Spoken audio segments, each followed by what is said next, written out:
ગઈકાલે આપણે પહેલા ચેપ્ટરના લેક્ચર નંબર 1 માં સંબંધ એટલે શું અને સંબંધના પ્રકાર જોયા. જો સંબંધ સ્વવાચક, સંમિત અને પરંપરિત ત્રણેય શરતોનું પાલન કરે તો એને સામ્ય સંબંધ કહેવાય. હવે સામ્ય સંબંધ પરથી આપણને સામ્ય વર્ગ મળે છે. તો સામ્ય વર્ગ છે એને અંગ્રેજીમાં ઇક્વિવેલેન્સ ક્લાસ કહેવાય છે. જો સંબંધ R એ અરિક્ત ગણ A પરનો સામ્ય સંબંધ છે તો સામ્ય સંબંધ એટલે આપણે ચર્ચા કરી કે આપેલો સંબંધ સ્વવાચક પણ છે, સંમિત પણ છે અને પરંપરિત પણ છે. ત્રણે હોય તો જ એ સંબંધ કેવો કહેવાય? સામ્ય સંબંધ. તો x belongs to A માટે એટલે ગણ એના કોઈક સભ્ય x માટે R માં x સાથે સંબંધ ધરાવતા હોય એવા પ્રત્યેક xy belongs to R પ્રકારની જોડના ગણને x નો શું કહેવાય છે? સામ્ય વર્ગ કહેવાય છે. તો x તો આપણે A માં લીધો જ છે, પણ x સાથે સંબંધ ધરાવતા y જેવા સભ્યોની જે x સાથે જોડી બને એના ગણને સામ્ય વર્ગ, આવી રીતે બોક્સમાં x લખાય છે. તો એવી શક્યતા ધરાવતા સભ્યના ગણને સામ્ય વર્ગ x કહે છે. તેથી સામ્ય વર્ગ x બરાબર x સાથે સંબંધ ધરાવતો y છે, જે પણ ગણ એમાં છે. તો y નો કોની સાથે સંબંધ થયો? x સાથે. તો એ સંબંધને આપણે y belongs to A is yx belongs to R કહેવાય. તો આ રીતે સામ્ય વર્ગને તમે ગણ તરીકે લખી શકો. આમ x belongs to A માટે સામ્ય વર્ગ x મળે તો કોઈ પણ બે સામ્ય વર્ગ છે એ કાં સમાન ગણ હોય અથવા અલગ ગણ હોય છે. તો આ રીતે અલગ ગણ એટલે એનો છેદગણ ખાલી ગણ હોય અને સમાન હોય તો x નો સામ્ય વર્ગ અને y નો સામ્ય વર્ગ કેવો છે? સમાન છે. આમ અરિક્ત ગણ A પરનો સામ્ય સંબંધ R એ ગણ A નું અલગ અલગ ગણોમાં વિભાજન કરે છે. દાખલા તરીકે A બરાબર I is equal to 1 to k union. તો union I is equal to 1 to k AI, જે I ની કિંમત તમે 1 થી શરૂ કરો તો A1, અહીંયા યુનિયન છે એટલે યોગ, પછી 1 પછીની બીજી કિંમત 2 લો તો A2, પાછું યોગ A3 યોગ. એવી રીતે તમે અહીં જેટલા સભ્ય હોય એટલાનો ગણ યોગ લઈ શકો. જે I ને બે જુદા જુદા હોય તો AI અને AJ નો છેદ કેવો થાય? ખાલી ગણ. આમ AI નો દરેક સભ્ય છે એ એકબીજા સાથે સંબંધ ધરાવે, પણ AI નો સભ્ય AJ ના કોઈ પણ સભ્ય સાથે સંબંધ ધરાવતો નથી. તેથી સંબંધ R તમે A1 ક્રોસ A1 યોગ, A2 ક્રોસ A2 યોગ, એવી રીતે AK ક્રોસ AK સુધી દર્શાવી શકો.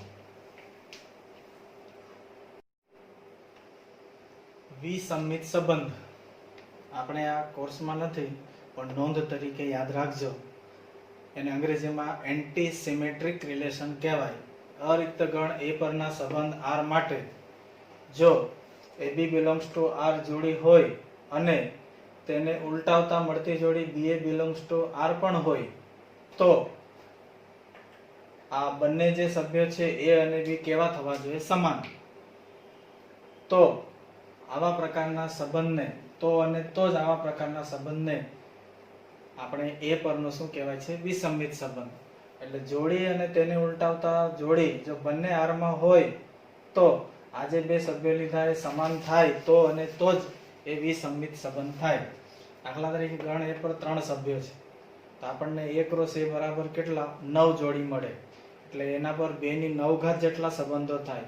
એ સંબંધો પૈકી આપણે એક સંબંધ લીધો છે R બરાબર 1 1 2 2 1 3 અને 3. તો 1 1 છે એને ઉલટાવો તો 1 1 જ થાય, આપણે જાણીએ છીએ. અને આ બે સભ્યો જે છે એની વાત કરીએ છીએ એ પણ સમાન છે. 2 2 માટે પણ એવી રીતે સમાન થાય. 2 is equal to 2. હવે 1 3 માટે 3 1 નથી એટલે આપણે વિસંમિતતા ચેક કરવાની જરૂર નથી. જેનું ઉલટું આપેલું હોય એના માટે ચેક કરવાનું ને એ પાછું સમાન થાય તો જ એ વિસંમિત કહેવાય. પરંતુ આ જે સંબંધ આપણે લીધો R એ વિસંમિત છે ખરો, પરંતુ એને સંમિત કહી શકાય નહીં, કારણ કે 1 3 છે તેને ઉલટાવતી જોડ 3 1 આનામાં નથી. 3 2 છે તેને ઉલટાવતી જોડ 2 3 પણ આનામાં નથી. એટલે વિસંમિત સંબંધ ખરો પણ સંમિત નથી. તો સંમિત ન હોય તેવા સંબંધને અસંમિત સંબંધ કહેવાય છે, એસિમેટ્રિક જેને કહેવાય છે.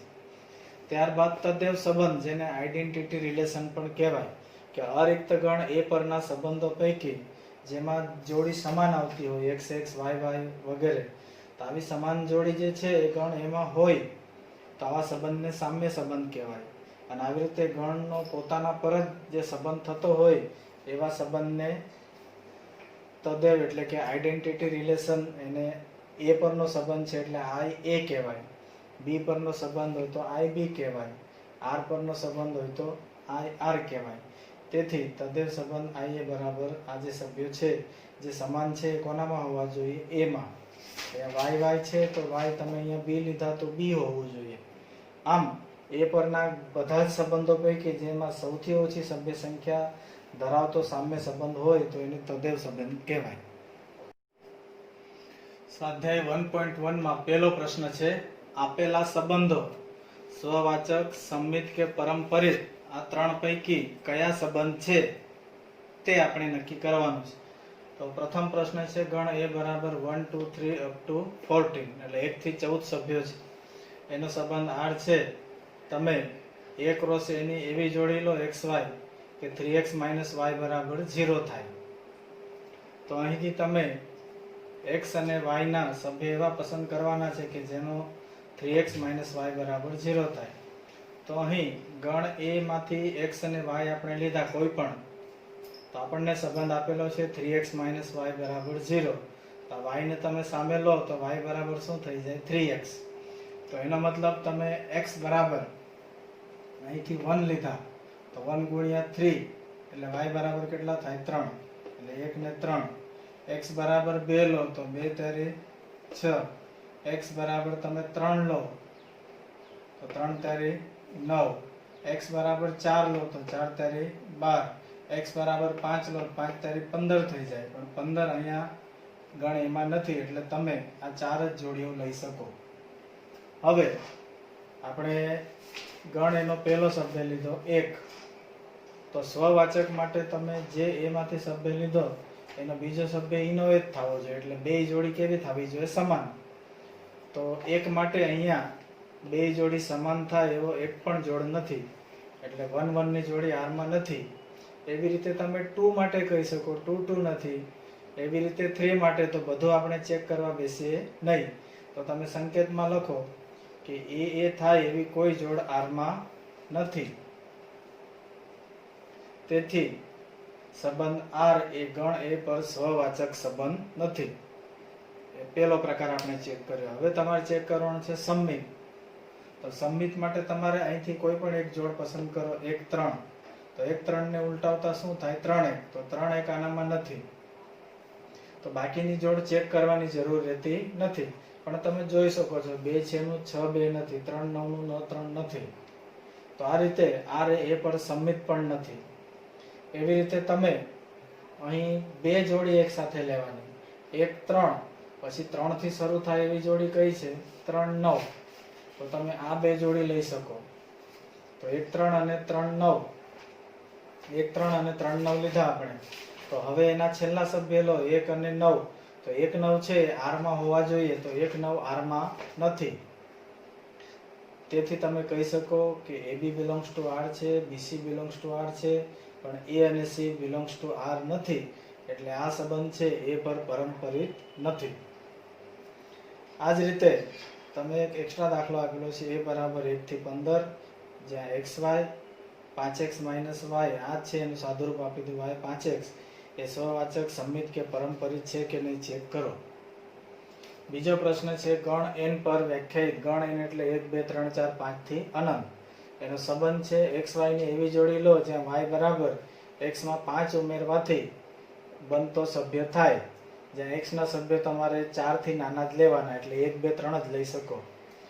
તો x અને y n માંથી લઈએ આપણે, તો y બરાબર x plus 5 છે. તો તમે x બરાબર 4 થી નાના કીધા છે એટલે 1 લો. તો x બરાબર 1 લો તો 1 ને 5 6, એટલે y કેટલા થયા? 6, એટલે 1 6. x બરાબર તમે 2 લો તો 2 plus 5 એટલે 7 થાય. x બરાબર 3 લો તો 3 ને 5 8 થાય.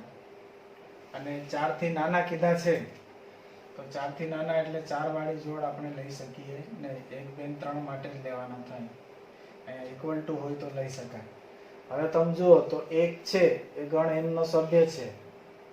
તો એકને એક એક વાળી જોડ છે આરમાં નથી, બે માટે બે બે વાળી જોડ પણ નથી, પણ બધી ચેક કરવાની જરૂર નથી, એટલે આર એ ગણ એન પર સ્વવાચક સંબંધ નથી. હવે અહીંથી એક જોડી આપણે લીધી 1 6, તો એને ઉલટાવતા 6 1 એ અહીં આરમાં નથી. 1 6 ને બદલે અહીંયા 2 7 પણ લઈ શકો, તો 2 7 આરમાં છે તો 7 2 નથી, એટલે આવી રીતે કોઈ પણ જોડ માટે થતું નથી, એટલે આપેલો સંબંધ સંમિત નથી. હવે આપણે પરંપરિત માટે પહેલી જોડ લીધી 1 6, તો 1 6 બિલોંગ્સ ટુ R છે, એને આવી રીતે લખાય 1 અને 6 નો સંબંધ છે. તો હવે ક્રમમાં 6 નો કોઈકની સાથે સંબંધ હોવો જોઈએ, પણ એક છે લીધા પછી 6 નો સંબંધ વાળી કોઈ જોડ નથી. એવી રીતે તમે 2 7 લો તો 7 ના સંબંધ વાળી કોઈ જોડ નથી. 3 8 લો તો 8 ના સંબંધ વાળી કોઈ પણ જોડ નથી. આમ અહીં કોઈ પણ જોડ માટે, એટલે ત્રણે ત્રણ જોડ માટે બીજી અન્ય કોઈ જોડ ક્રમિક બનતી નથી. તો આવી જોડ ન બનતી હોય, માત્ર એક જ અસ્તિત્વમાં હોય, ત્યારે સંબંધ R છે એ એન પર પરંપરિત આપણે સ્વીકારી લેવાના. પરંપરિત પ્રમાણે બે જોડ હોવી જોઈએ, પણ અહીંયા બીજી જોડ બનતી નથી, શક્ય નથી, તો એવા સંબંધને પરંપરિત લેવાના છે. સ્વાધ્યાયના પહેલા પ્રશ્નનો ત્રીજો દાખલો છે. ગણ A બરાબર 1 2 3 4 5 6 પર વ્યાખ્યાયિત સંબંધ R, જ્યાં ક્રમયુક્ત જોડ XY કે જ્યાં Y એ X વડે વિભાજ્ય, એટલે બીજો સભ્ય એ પહેલા વડે વિભાજ્ય થવો જોઈએ. તો અહીંથી આપણે જોડી લઈએ 1 1, તો બીજો સભ્ય 1 છે, પહેલા 1 વડે વિભાજ્ય છે, 2 1 વડે વિભાજ્ય છે, 3 1 વડે, આમ 6 સભ્ય 1 વડે વિભાજ્ય થાય. પછી 2 2 વડે વિભાજ્ય છે, 4 2 વડે, 6 પણ 2 વડે, પણ તમે 5 અહીંયા ન લઈ શકો, 5 2 વડે વિભાજ્ય નથી. એવી રીતે 3 3 વડે, 6 3 વડે, 4 4 વડે, 5 5 વડે, 6 6 વડે વિભાજ્ય થાય. તો સંબંધ R માં કુલ આટલી ક્રમયુક્ત જોડ છે. તો હવે કોઈ પણ ગણ A ના સભ્ય માટે, કોઈ પણ એટલે 1 થી 6 માંથી ગમે એ લઈ શકો. દાખલા તરીકે આપણે 1 લીધા તો 1 1 બિલોંગ્સ ટુ R થવું જોઈએ, તો 1 1 બિલોંગ્સ ટુ R થાય. તમે 2 લો તો 2 2 બિલોંગ્સ ટુ R, એ પણ છે. 3 લો તો એ પણ છે, 4 માટે છે, 5 માટે, 6 માટે. તો આ બધા લખવા કરતા એને સંકેતમાં લખવું કે કોઈ પણ A બિલોંગ્સ ટુ A માટે એની સમાન જોડી R માં આવે છે, તેથી આ સંબંધ સ્વવાચક છે.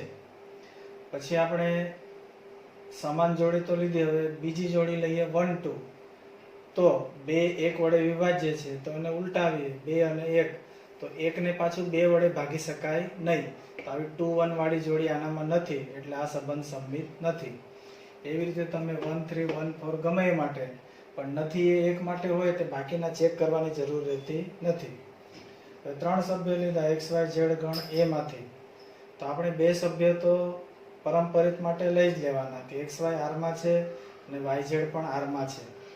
તો XY R માં છે એનો મતલબ Y એ X વડે વિભાજ્ય છે, તો આપણે Y બરાબર કોઈક અચળ kx લઈએ, એનો મતલબ Y એ X વડે વિભાજ્ય છે, k કોઈ પ્રાકૃતિક સંખ્યા છે. એવી જ રીતે આપણે બીજી જોડ લીધી YZ બિલોંગ્સ ટુ R, તો Z એ Y વડે વિભાજ્ય છે, તો Z બરાબર આપણે ધારીએ My, એમ પણ કોઈ પ્રાકૃતિક સંખ્યા છે.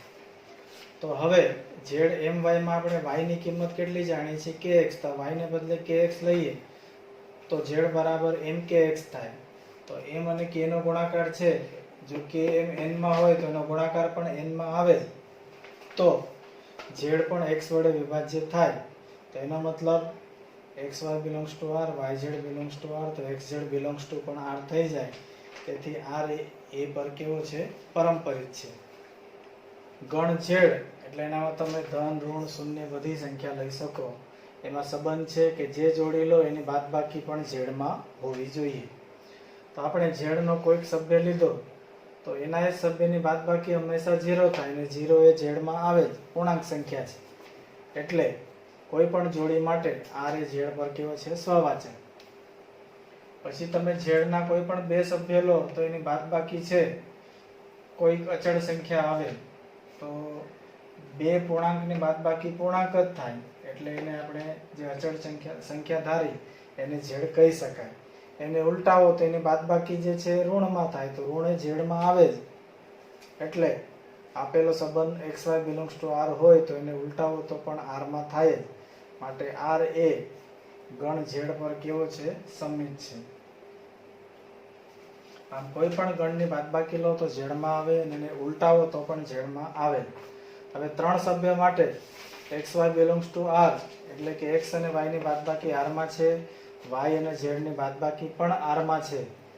તો આ બેનો તમે સરવાળો કરો તો -y + y ઉડી જાય એટલે x અને z ની બાદબાકી જે આવે એ પણ z માં આવે જ, એટલે કે બિલોંગ્સ ટુ z થાય જ. એને સંકેતમાં આપણે લખેલી છે. તો આમ x અને y ની બાદબાકી જો સંબંધ r હોય અને y ને z ની બાદબાકી પણ r હોય તો x z ની બાદબાકી r માં આવે જ છે, અર્થાત z થાય છે. માટે r એ પર કેવો છે? પરંપરિત છે. તો આ જે સંબંધ છે સહવાચક, સંમિત અને પરંપરિત ત્રણેય છે. તો આવા સંબંધને સામ્ય સંબંધ પણ કહી શકાય.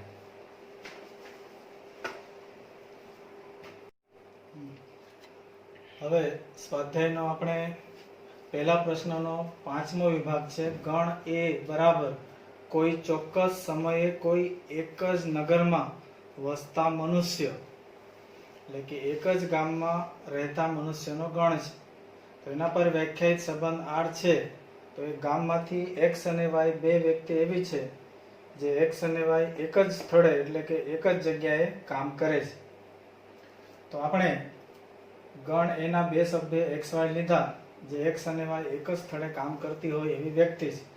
તો આપણે પહેલો સંબંધ સ્વવાચક માટે કોઈ એક સભ્ય લીધો, x એ ગણ a નો સભ્ય છે એટલે કોઈ એક નગરમાં રહે છે. તો x અને x એ એક જ વ્યક્તિ થાય. તો એક જ વ્યક્તિ છે તે એક જ સ્થળે કામ કરે છે તેમ તમે કહી શકો. એટલે x ની જોડી એ સંબંધ r માં છે, અર્થાત x અને x વ્યક્તિ એક જ સ્થળે કામ કરે તો બે એની જ વ્યક્તિ છે એટલે એક જ સ્થળે કામ કરતી જ હોય. માટે સંબંધ r એ સહવાચક સંબંધ છે અને પરિણામ 1 કહો. હવે આપણે બે વ્યક્તિ લીધી x અને y ગણ a ની કોઈ પણ બે વ્યક્તિ. તો x અને y વચ્ચે સંબંધ છે એનો મતલબ x અને y એક જ જગ્યાએ કામ કરે છે. તો હવે એને y અને x નું વિચારો તો વ્યક્તિના ફક્ત ક્રમ જ બદલાય છે પણ સ્થળ તો એનું જ રહે છે. તો y અને x એ પણ એક જ સ્થળે કામ કરે છે એમ કહી શકાય. એનો મતલબ y અને x પણ સંબંધ r માં છે. આમ આપણે x અને y એ સંબંધ r માં લીધા અને y અને x પણ સંબંધ r માં છે સાબિત કર્યું. તો કહી શકાય કે r એ સમિત સંબંધ છે. એને કહો પરિણામ નંબર 2. હવે ગણ a ની 3 વ્યક્તિ લીધી, કોઈ પણ 3 વ્યક્તિ લઈ શકાય. એમાં x અને y બિલોંગ્સ ટુ r એનો મતલબ x અને y વ્યક્તિ છે એ એક જ સ્થળે કામ કરે છે. અને બીજો સંબંધ પણ લેવાનો, y અને z બિલોંગ્સ ટુ r એટલે y અને z પણ એક જ સ્થળે કામ કરે છે. તો અહીં કોમન વ્યક્તિ y છે તો x ને y એક સ્થળે કામ કરે, y z પણ કરે તો x અને z એક જ સ્થળે કામ કરે છે તમે કહી શકો. એનો મતલબ x અને z બિલોંગ્સ ટુ r. આમ આપણે xy બિલોંગ્સ ટુ r અને yz બિલોંગ્સ ટુ r લીધા અને xz બિલોંગ્સ ટુ r સાબિત થાય છે. તેથી સંબંધ r પરંપરિત છે અને પરિણામ 3 કહીએ. જો સંબંધ સ્વવાચક, સંમિત અને પરંપરિત ત્રણે હોય તો સંબંધ r છે એ સામ્ય સંબંધ છે એમ કહેવાય. 5મામાં બીજો પ્રશ્ન છે. શરત આની યાદ છે, ફક્ત તમારે x અને y એક જ જગ્યાએ રહે છે. તો કામ કરે છે, કામ કરવું અને રહેવું એક જ અર્થ થાય. એટલે સેમ ટુ સેમ આના આ જ સ્ટેપ પર ફક્ત રહે છે એ શબ્દ મૂકવાથી આ પ્રશ્ન સાબિત થશે. એટલે પ્રશ્ન 5 નો બીજો દાખલો તમારે ગણવાનો છે.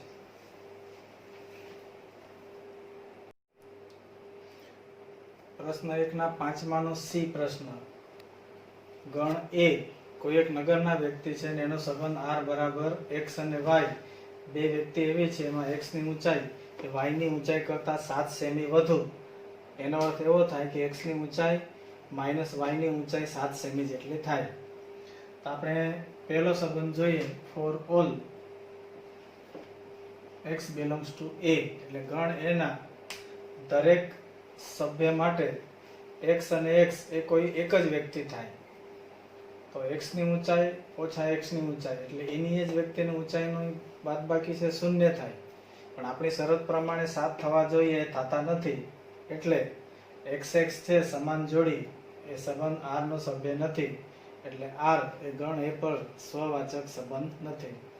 હવે ગણ એના બે વ્યક્તિ લીધી x અને y. તો x અને y એ r નો સંબંધ છે. એટલે x ની ઊંચાઈ ઓછા y ની ઊંચાઈ એની બાદબાકી 7 સેમી છે.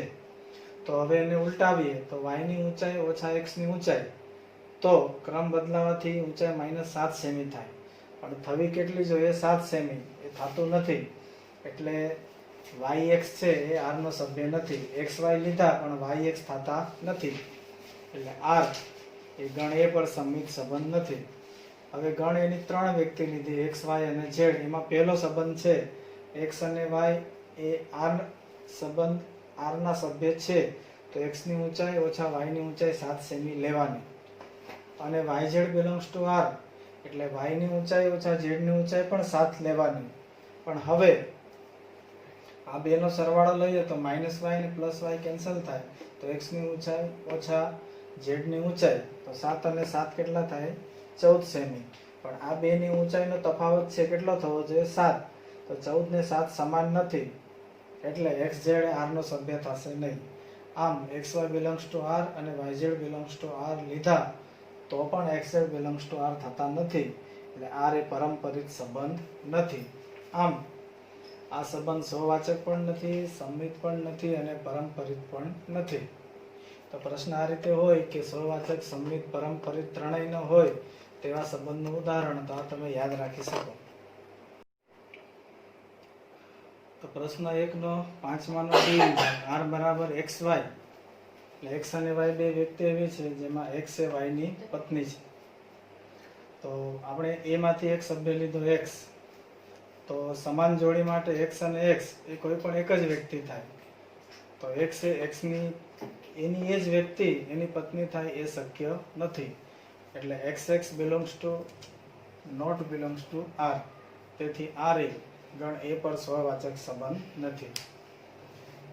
for all xy belongs to એટલે x અને y એ સંબંધ r છે. એટલે કે x એ y ની પત્ની છે. એનો મતલબ y પુરુષ છે અને x સ્ત્રી છે. તો હવે એને ઉલટાવો તો પુરુષ એ સ્ત્રીની પત્ની થાય એ શક્ય નથી, પણ પતિ છે. એટલે yx belongs to r થશે નહીં. આમ xy belongs to r લેતા yx belongs to r નથી થતું. એટલે r એ સંમિત સંબંધ નથી. હવે ત્રણ સભ્ય આપણે a માંથી લીધા x y z. એમાં પહેલો સંબંધ આપણે લઈએ xy belongs to r એટલે x એ y ની પત્ની છે, જ્યાં y પુરુષ છે અને x સ્ત્રી છે. હવે y ની પત્ની એ z બને, કારણ કે y એ પુરુષ છે. તો y ની પત્ની z બને તેવો કોઈ પણ z શક્ય નથી. કારણ કે x એ y ની પત્ની છે એટલે y પુરુષ અને x સ્ત્રી છે. તો y પુરુષ હોય તો પુરુષની પછી પત્ની છે એ z બને તેવો કોઈ z આપણને શક્ય નથી. માટે xy belongs to r થાય પણ yz belongs to r થાય તેવું કોઈ z એમાં નથી. એટલે આવી બીજી જોડ નથી બનતી. એટલે ત્રીજાનો કોઈ પ્રશ્ન જ થતો નથી. તેથી એક જ જોડ બનતી હોય ને બીજી ન બનતી હોય ત્યારે r ને પરંપરિત લેવાય છે. માટે સંબંધ r એ કેવો છે? પરંપરિત છે. તો હવે ઈ જે છે r બરાબર xy, જ્યાં x એ y નો પિતા છે. તો આ જ રીતે તમે વિચારો તો xx બે સમાન જોડી લો તો એની એ જ વ્યક્તિ પોતાનો પિતા થાય એ શક્ય નથી. એટલે પત્નીને બદલે તમે પિતા મૂકી દો. x એ y નો પિતા તો y એ x નો પિતા ન થાય, પુત્ર થાય. એટલે એ પણ શક્ય નથી. અને પરંપરિતમાં આ જ રીતે. તો તમે ઈ પ્રશ્ન છે એ જાતે ગણજો.